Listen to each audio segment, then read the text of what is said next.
Trump's big beautiful bill, known as BBB, not BBC by the way, has been signed into law. So it is massive, a lot of things to unpack. So what I'll do today is to summarize the key points which I think will have an impact on the stock market. So first up, most significant change is 4.5 trillion in tax cuts. So people who will benefit are people like individuals who are working, seniors, families, and also like child tax credit and even small businesses. So example, if you are a worker in area whereby there's overtime or tips, you can deduct up to $25,000 in reported tips and 12,500 in overtime pay from your taxable income. So that means if you are working in this area, example, nurse who is working in overtime, you will likely be moved into a lower tax bracket because of this deduction, which just simply means you pay lower tax. Okay, so the second up is known as SALT, S-A-L-T, stands for the state and local tax deduction. So the package also will include an increase to the cap on the state and local tax deduction, raising it from $10,000 to $40,000. So what this means is people who live in states with like high tax like California or New York will be likely be paying less tax as well. And the next point is this tax cut also extend to businesses, especially the small ones.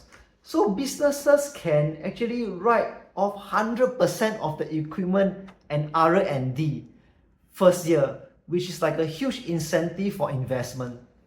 And then there are also things like a 20% deduction for pass-through business income. So pass-through businesses are example things like LLC, partnership, proprietorship, that kind.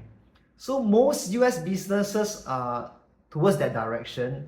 So that just means that it encourages more businesses to be set up, more people to invest in them. So overall, right, for this area, you can see all these tax cuts are generally means that people will have more money to spend. They will have more disposable income. So when people have more disposable income, what they will do is likely they will use the money to purchase goods and services, buy from company, buy from products, all these things. So that will translate to higher profit for the companies. And all these people may also invest money in the stock market. So all this money flowing around will likely vitalize the economy and get the stock market to rally upwards. Okay, so next up, what I want to share is the clean energy is slashed. So unfortunately for things like EV tax credit, solar initiative, all these are getting cut. In fact, it was supposed to be gone by 2032, but now with this new BBB, it will be gone by September 30th. So things like 7,500 for new vehicles and 4,000 for used one, those tax credits will be gone. So that just means bad news for EV manufacturer. Example, Tesla. So all these tax credits are one of the attraction to buy one EV car or buy a Tesla car. So now without this incentive, it is likely less people will try to get an EV car. So Tesla may report a drop in sales. In fact, I think after this news came out, Tesla has dipped about 7 to 8%. So be careful if you are invested in Tesla.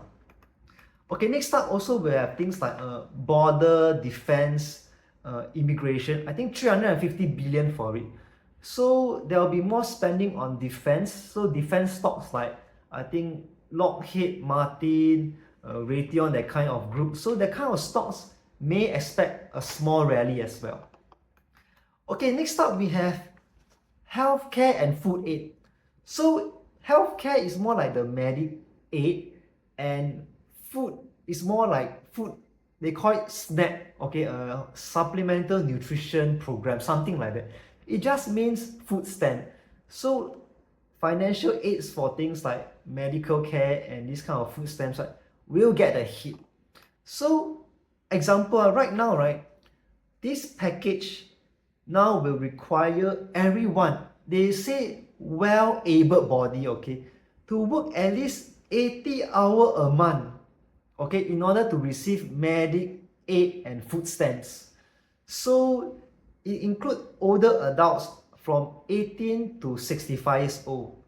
So back then it was only up to 54, so there's an increase to 64 now. So this means people have to start working in order to get these aids. So no more freeloading, and you have to work 80 hours a month means that if more people work, it is likely it will drive the economy better, because people work, country will be productive, they will generate revenue, profit. So all this combined will also help to improve the economy and push up the stock market. So in summary, I just want to say that generally I believe this BBB is a positive news for the market. So just the quick recap is that there's more tax cut for businesses, individuals, which means more spending power, more money flowing in the economy. And just bear in mind, EV tax credits are cut, so watch out if you are invested in things like Tesla. And lastly, defense stocks will likely get a boost as well because of the 350 billion poured in for defense spending. So my personal thoughts overall for this big beautiful bill is that I think people who are working or the wealthier people will benefit from all these tax cuts, but the poor people will get a hit. So I know they state that things like, if you're able-bodied, you work 80 hours, you will get your SNAP benefit, you will get your Medicaid benefit.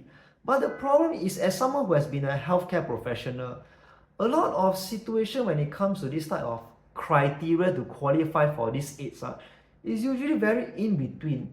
That means people on the ground may or may not qualify for this criteria due to some special circumstances. So if this bill is so tight now and it set all these stringent criteria, I'm afraid there are some poor people who will fall through the gaps. They are neither here nor there, but they truly, genuinely require this kind of food stamp to help them to survive, but they may not get it.